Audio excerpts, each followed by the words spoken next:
보실 말씀은 사무엘상 12장 13절에서 21절 말씀입니다.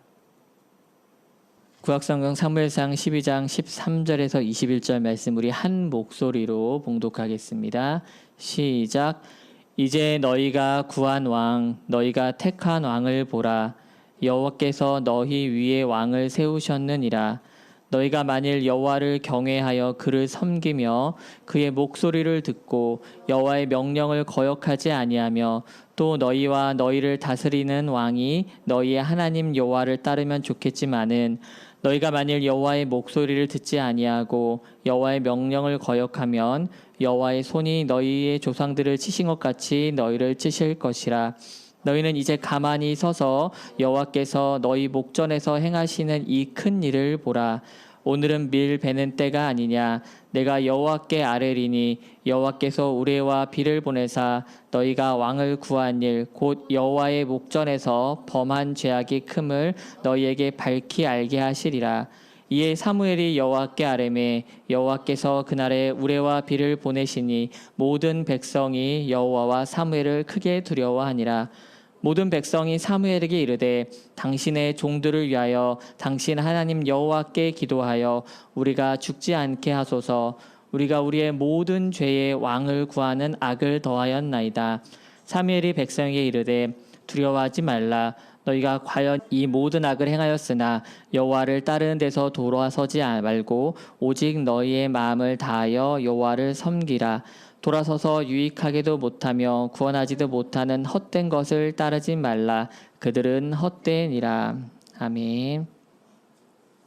성경을 읽다 보면은 각 권마다 개인적으로 생각이 나는 그런 추억이 있습니다. 예를 들어서 저 같은 경우에는 로마서를 읽을 때면은 제가 고등부 때 교회에 아주 작은 골방에 모여서 다 같이 학생들하고 통독을 했던 그런 기억이 납니다. 또 구약성경 중에 예레미야서가 있는데 예레미야서를 읽을 때면은 제가 대학생 때 학부생 때 사역하던 교회에서 새벽 기도를 일주일에 한 번씩 했었는데 그때 이 예레미야서를 순서대로 나갔습니다. 그래서 예레미야서를 읽을 때면은 그때 막 새벽에 자전거를 타고 교회 가서 설교하고 예배했던 그런 기억이 납니다. 또 룻기를 읽을 때면은 대학원 때 아주 작은 강의실에 모여 둘러앉아서 당시 교수님께서 굉장히 재미있게 풀어서 설명해 주시고 수업을 들었던 그런 생각도 납니다. 오늘 우리가 나누려고 하는 이 사무엘 상도 준비하면서 제 개인적으로 몇 가지 생각나는 일들이 있습니다. 먼저는 이제 제 이름과 관련해서입니다. 제가 태어날 때 우리 부모님께서 굉장히 열심히 신앙생활을 막 시작하시던 때였어요. 20대 초반에 만나셔서 교회에서 만나셔서 결혼하시고 목사님의 주례로 결혼하신 이후에 제가 처음으로 첫 아들로 태어났습니다. 그래서 아들의 이름도 좀 의미 있게 지어주고 싶으셨다고 합니다. 당시 그래서 교제하시던 목사님에게 이름을 좀 여쭤봤더니 이 사무엘이라는 이름을 추천해 주시더래요. 사무엘. 근데 뭐 여러분 다 아시는 것처럼 제가 제 이름이 사무엘이 되지는 못했습니다. 요즘에야 뭐 장손 이런 개념이 이제 별로 없는데 당시에만 해도 그런 것도 굉장히 중요하게 여길 때였습니다. 근데 제가 나름 저희 집안에 장손으로 태어났거든요. 제 큰아버지가 있긴 했지만 딸들만 있었거든요. 그래서 제가 첫 아들로 태어나서 장손이었습니다. 그러다 보니까 할머니 할아버지가 떨어져 살았는데 굉장히 관심이 많으셨어요, 저에게. 그래서 아들의 이름을 이렇게 짓겠다라고 했더니 혼나셨대요. 어디 마음대로 니들 마음대로 이름을 짓냐면서 할아버지가 당시 이제 할아버지 할머니 교회를 안 다니실 때였는데 그래서 이름을 어디서 받아오신 것을 주신 거예요. 그래서 귀한 손주가 태어났으니까 어머니 아버지께서 거절하지 못하고 거역하지 못하고 제 이름이 지금의 이름이 병철이라는 이름이 된 것입니다. 신학교에 가면은 그 성경 인물들을 많이 만나요. 살아있는 성경 인물들. 제 친구 중에 요셉도 있고요. 제 친구 중에 사무엘도 있었어요. 우리 교회도 이제 사무엘이라는 이름의 형제님이 계신데 근데 당시만 해도 제 때만 해도 성경 이름을 그대로 쓴 편이 아니었어요. 그래서 예를 들어서 제 바로 한 살 어린 후배 중에도 요한이라는 친구가 있어요. 요한. 원래는 성경이 요한이잖아요. 근데 이제 그렇게 안 쓰고 요한이라고 써요. 삼열이라는 친구가 있어요. 삼열. 이게 왜 그런 거냐면은 이게 사무엘을 우리나라 말 이름으로 이게 음역해서 삼열이라고 이름을 지은 거예요. 아버지께서. 제 이름도 물어봤더니 제 이름도 사무엘이 될 뻔했다고 했잖아요. 여쭤봤더니 이게 너는 사무엘이 아니라 삼율이 될 뻔했다고 하시더라고요. 삼율이. 예, 그런 기억이 있습니다. 근데 이렇게 제가 태어날 때도 연관이 있었지만은 제가 이제 제 인생에 굉장히 중요한 몇 가지 지점 중에 하나인 목사 안수를 받을 때도 이 사무엘과 제가 관련이 굉장히 깊습니다. 왜 그랬냐면은 제가 몇 년 전 목사 안수를 받을 적에 스승 되시는 목사님께서 설교를 맡아주셨습니다. 대전에서 서울까지 직접 올라오셔서 그것도 토요일이었는데 바쁜 와중에 격려해 주시고 귀한 말씀을 전해 주셨는데요. 당시 말씀이 아직도 제가 생생하게 기억이 납니다.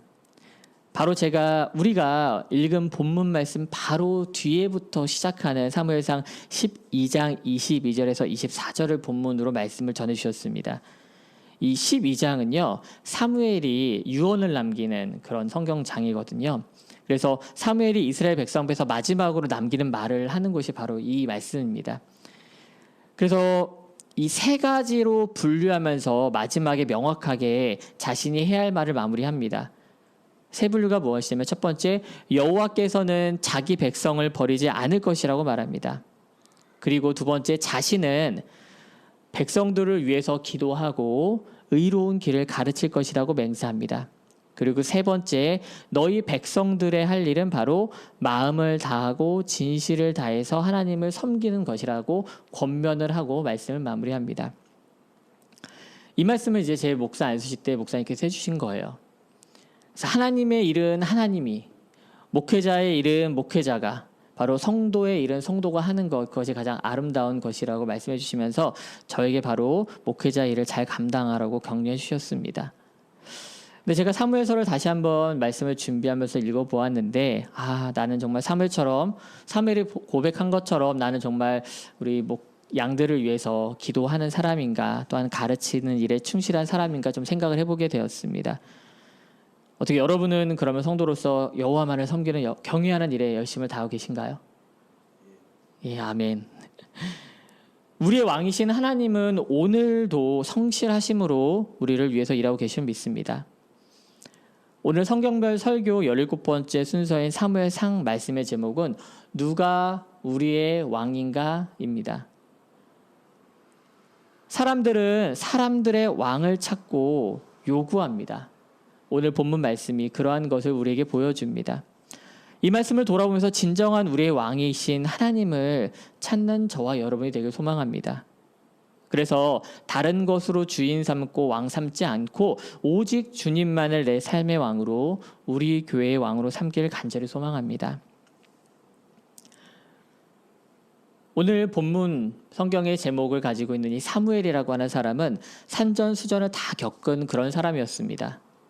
어머니 한나의 기도로 태어난 그는 젖을 떼자마자 성전에서 자랐습니다.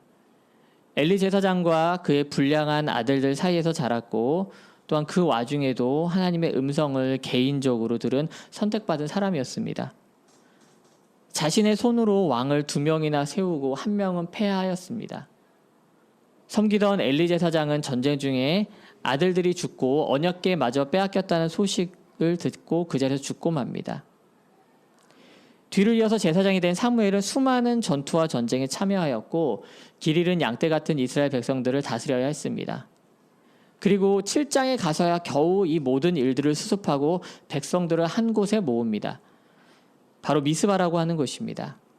미스바에 모여든 백성들과 가장 먼저 한 것은 다름이 아니라 바로 하나님을 향해서 기도하고 금식하며 회개하는 일이었습니다. 하지만 그러한 사무엘마저 늙고 쇠약하고 죽을 때가 다가오자 사람들은 다시 한번 동요하고 감추어져 있던 죄의 본능이 살아납니다. 우리는 사무엘상 말씀을 통해서 죄인들이 어떤 선택을 하는지 살펴볼 수 있습니다. 먼저 사사 시대를 겪고도 왕을 달라고 요구하는 그런 사람들의 선택을 우리는 보게 됩니다. 사무엘상 8장 5절 말씀입니다. 그에게 이르되 보소서, 당신은 늙고 당신의 아들들은 당신의 행위를 따르지 아니하니 모든 나라와 같이 우리에게 왕을 세워 우리를 다스리게 하소서 한지라. 사무엘은 늙었고 그 자녀들은 사무엘처럼 신실하지 못했습니다. 마치 엘리 제사장 때를 다시 보는 것 같습니다.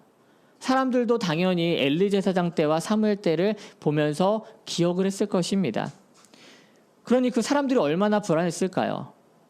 그 불안한 마음을 모르는 것도 아닙니다. 분명히 사무엘이 죽고 나면은 누가 외세로부터 우리를 지켜줄까? 불량한 아들들은 분명히 아닌데 엄청 걱정을 했을 것입니다. 그러나 그들의 선택이 잘못된 것은 그들의 말 속에 나와 있는 것처럼 다른 나라와 같이 다른 나라들처럼 왕을 세워달라고 한 그것에 있습니다. 역사적으로 사무엘서 앞에 무슨 일이 있었습니까? 바로 사사시대가 있었습니다. 사사시대에서는 우리가 보고 배운 것이 무엇이었습니까? 바로 반복되는 사람들의 죄와 그로 인한 울부짖음에 응답하시는 하나님, 그리고 마침내 구원을 하시는 그 하나님을 우리는 보았습니다.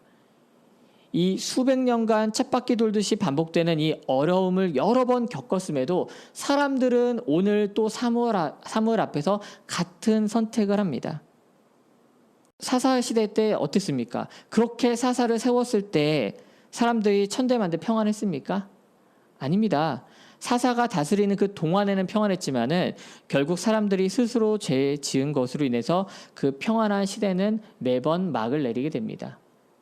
이런 상황에서 다른 나라들이 하는 걸 보니까 왕을 세워서 나라를 다스리거든요. 그게 좋아 보였던 것입니다. 강력하고 카리스마 있는 그런 왕이 평생 자신들을 다스려주면 좋겠다. 그러면은 다른 나라들도 우리를 만만하게 보지 못하겠지. 이런 마음이 있었던 거예요. 그랬기 때문에 사무엘 앞에서 왕을 요구하는 것입니다.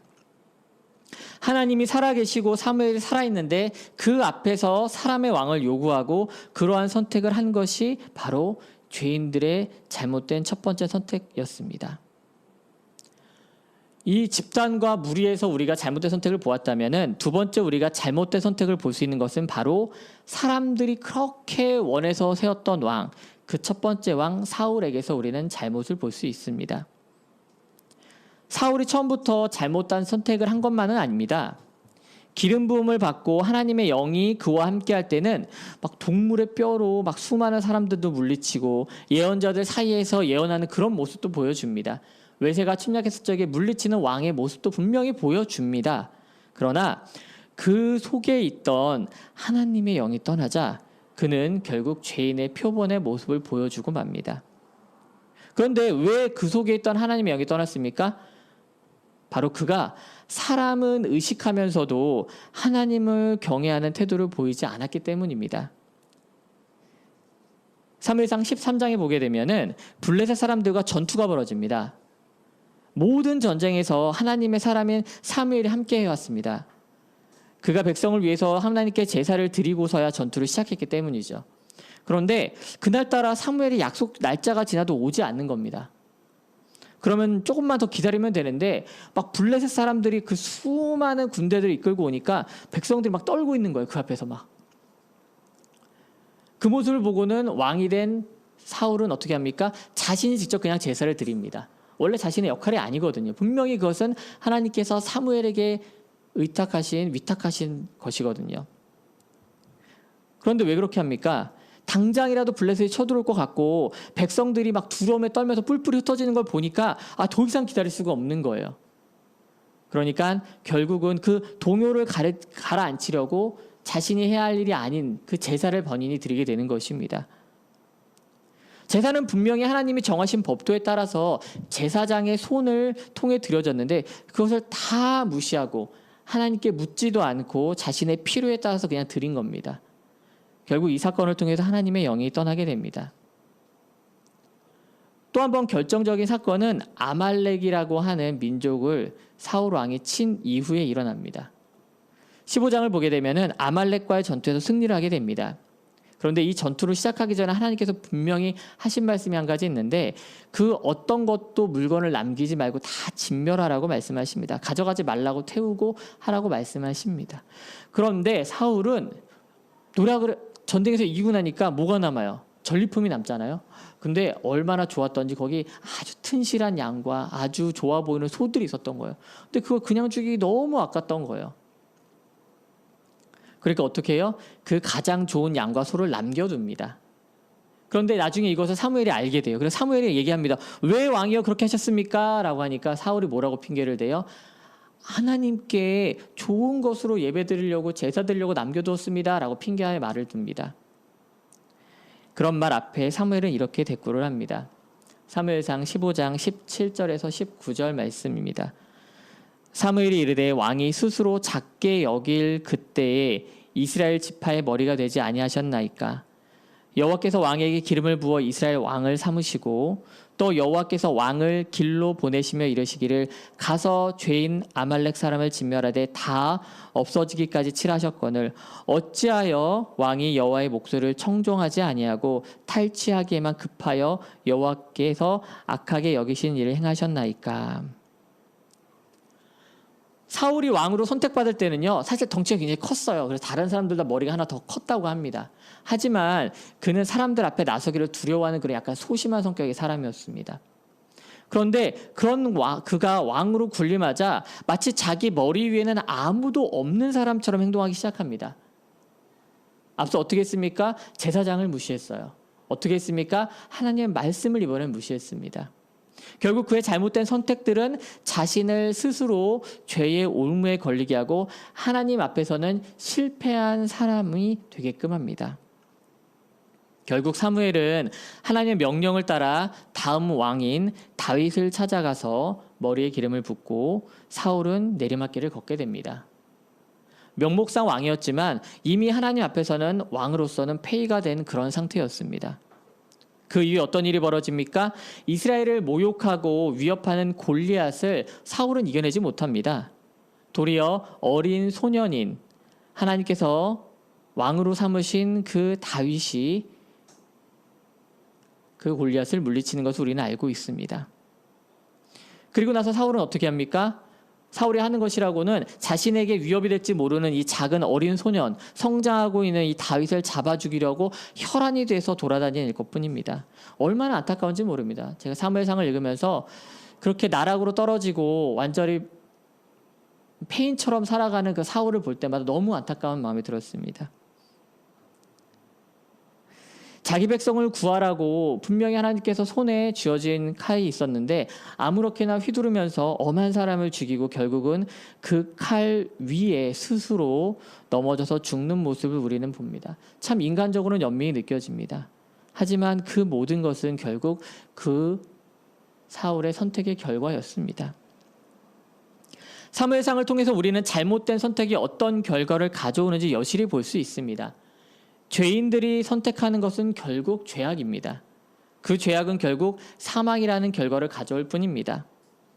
하나님이 아닌 다른 것을 선택하는 것, 그 모든 것이 결국 사람들을 사망 앞에 엎드려지게 할 뿐이라는 것입니다.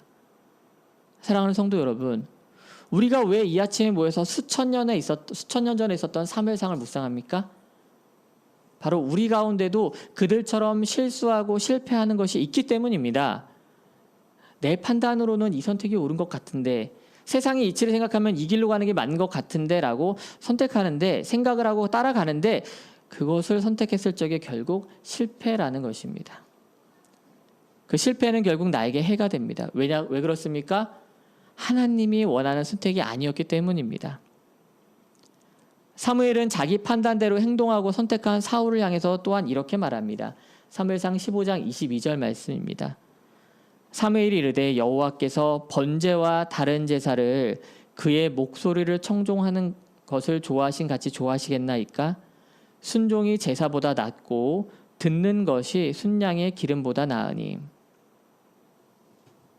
사울은 제사가 중요했어요. 하나님께 드려지는 그 외향적인 것들, 어떤 순서 절차만 중요시한 거예요. 근데 하나님께서 무엇을 원한다고 하십니까? 바로 순종하기를 원하고 하나님의 말씀을 듣기를 원한다고 하십니다. 하나님은 우리에게 그분의 목소리에 청종하기를 원하시는 것입니다. 그분의 말씀을 듣고 그대로 사는 그런 순종의 삶을 원하신다는 것입니다. 그분의 말씀을 듣는다는 것은요, 귀를 아주 곤두세워서 민감하게 반응하는 것을 말합니다. 사랑하는 여러분, 세상에 귀를 열어두고 살면은 살 수가 없습니다. 매일 들려오는 소식들은 우리를 굉장히 심란하게 하고 힘들게 합니다. 그리고 우리의 삶의 기준을 막 흔들어 버립니다. 세상을 향해 귀를 여는 것이 아니라 주님의 말씀에 민감하게 귀를 세우시길 원합니다. 그리하여서 그분의 말씀에 순종하는 삶 사시길 축원합니다. 그것이 진정 하나님께서 원하시는 그리스도의 삶인 줄 믿습니다. 우리가 사무엘상을 통해 얻을 수 있는 또 다른 교훈은 사람의 왕과 사람을 위한 왕이 다르다는 것입니다. 사람들이 사무엘에게 요구한 것은 다른 나라에 있는 것 같은 그런 왕이라고 말합니다. 그러나 그들은 자신들이 진짜 무엇을 원했는지 모르고 한 말이었습니다. 그들이 말한 왕은 사실은 사람을 착취하는 왕일 뿐이었습니다. 왕을 요구하는 사람들에게 사무엘은 앞으로 너희들이 왕을 세워졌을 때 어떤 일이 일어날런지 아주 상세하게 이야기해 줍니다. 사무엘상 8장 11절에서 18절 말씀입니다. 이르되 너희를 다스릴 왕의 제도는 이러하니라.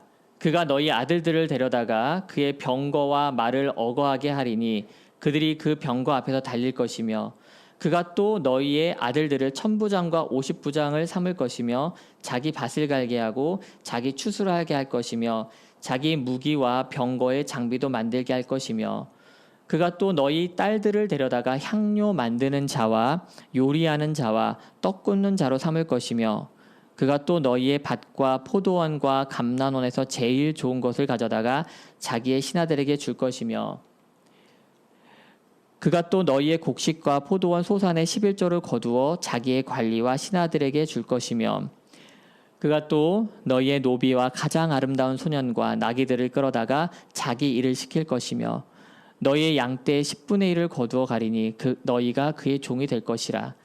그날에 너희는 너희가 택한 왕으로 말미암아 부르짖되 그날에 여호와께서 너희에게 응답하지 아니하시리라 하니.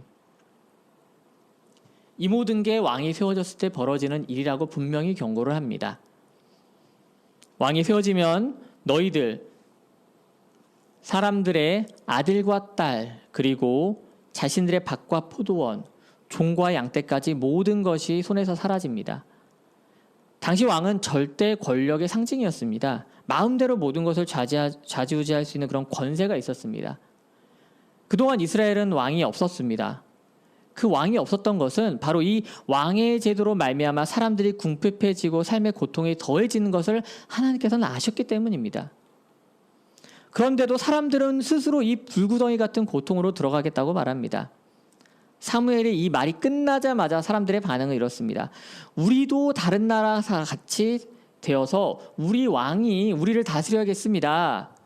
그가 우리 앞에 나가서 우리의 전쟁을 싸워야겠습니다. 라고 이렇게 말합니다. 사람들은 자신들이 원하는 왕을 세우면 기꺼이 자신들을 위해서 싸워주고 자신들을 위해서 이익을 대변할 거라고 생각했습니다. 그리고 다른 나라들처럼 강대해질 거라고 기대를 했습니다. 하지만 사람이 세운 왕은 결국 사람을 위한 것이 아니라 그저 자신만을 위해서 자신들의 무리만을 위해서 자신의 어떤 안위와 체면을 위해서 행동하는 것을 우리는 사울과 또한 그 이후의 왕들을 보면서 알 수 있습니다. 죄인들이 선택한 왕이 선할 수 있겠습니까? 죄인들 가운데서 선택된 사람인 왕이 온전할 수 있을까요? 아닙니다. 결국 죄인들 가운데서 아무리 옥석을 골라봤자 죄인입니다. 조금 더 예뻐 보이고 이전 것보다 좀 나아 보여도 결국은 죄인인 왕일 뿐이라는 것입니다. 그럼 그 다음 왕인 다윗은 온전했습니까? 아닙니다. 그도 죄인이었습니다. 솔로몬은 완벽했습니까? 그의 인생 끝은 그 어느 왕보다 실패했습니다. 사람들이 세운 그 수많은 왕들이 결국 이스라엘을 지켜냈나요? 아닙니다. 결국 이 땅에서 이스라엘이란 나라는 지도에서 사라지게 됩니다. 이러한 사람들의 선택 앞에 사무엘은 하나님 앞에 기도합니다. 하나님이 이미 알고 계셨습니다.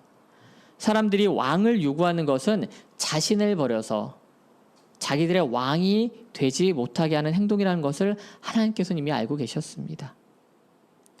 그럼에도 불구하고 하나님께서 왕을 세워주십니다.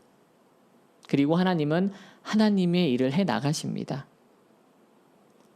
사무엘상에 나오는 한 사람을 통해서 우리는 그 하나님의 하나님 되심을 볼 수 있습니다.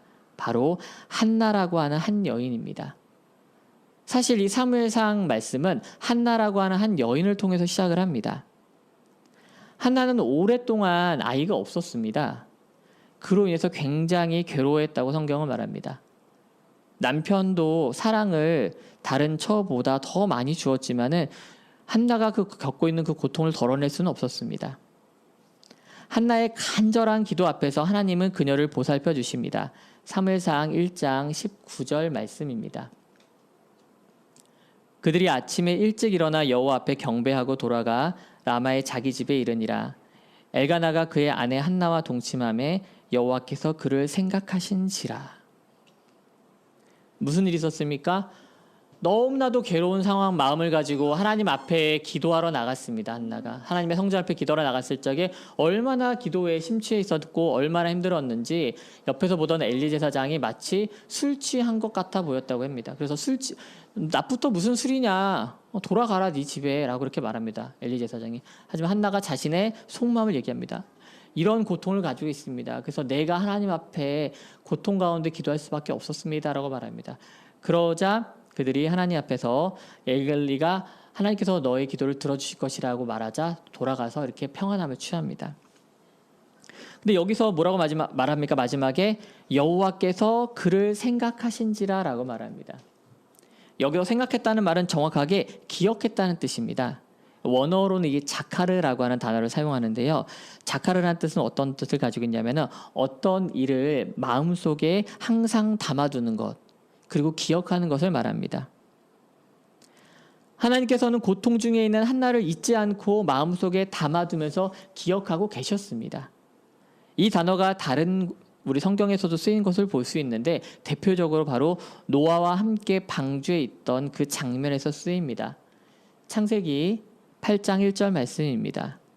하나님이 노아와 그와 함께 방주에 있는 모든 들짐승과 가축을 기억하사 하나님이 바람을 땅 위에 불게 하심에 물이 줄어들었고, 여기서는 이 기억하사라는 말이 같은 단어입니다.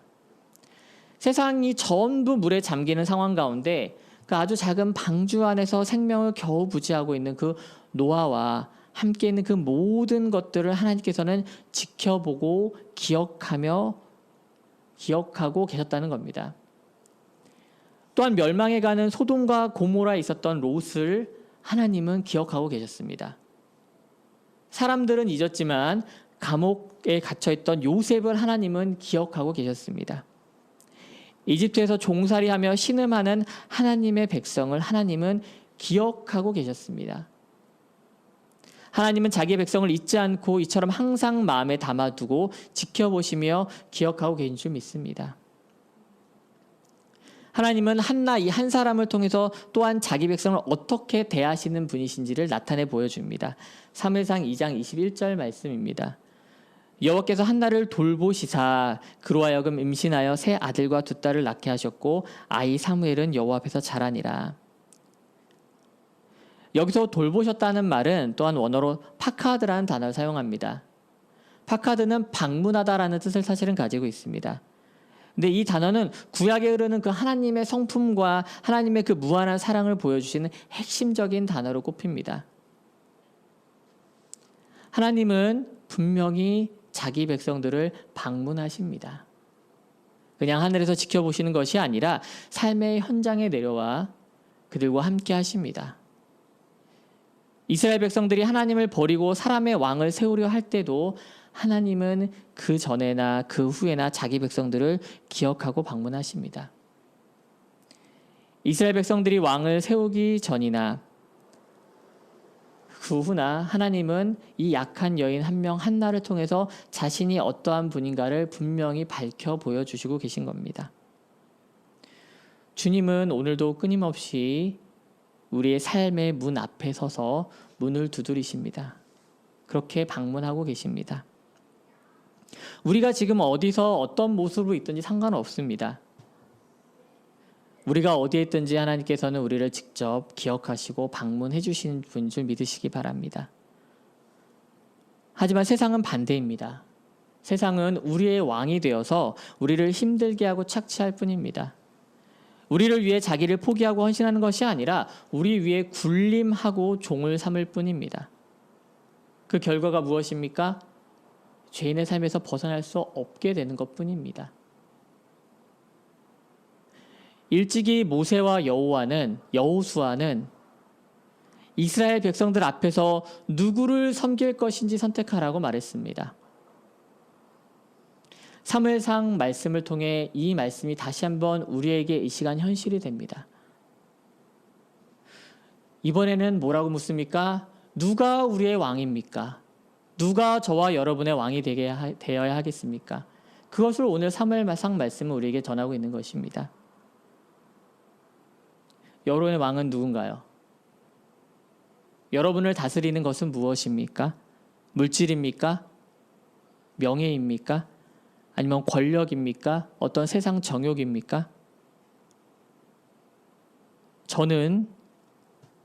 저의 왕은 여호와 하나님뿐입니다. 또한 우리 교회 역시 오직 예수 그리스도만을 주인으로 삼고 있습니다. 사랑하는 여러분, 여러분의 입술에서 나오는 고백 역시 이와 같기를 원합니다. 누가 우리의 왕인가라는 이 질문 앞에 오직 여호와 하나님만이 우리의 왕이라는 고백이 있기를 원합니다. 그 왕께서 저와 여러분의 삶을 기억하시고 찾아오셔서 함께 하신 줄 믿습니다. 이 복된 삶을 누리며 사는 저와 여러분이 되기를 주님의 이름으로 축원합니다.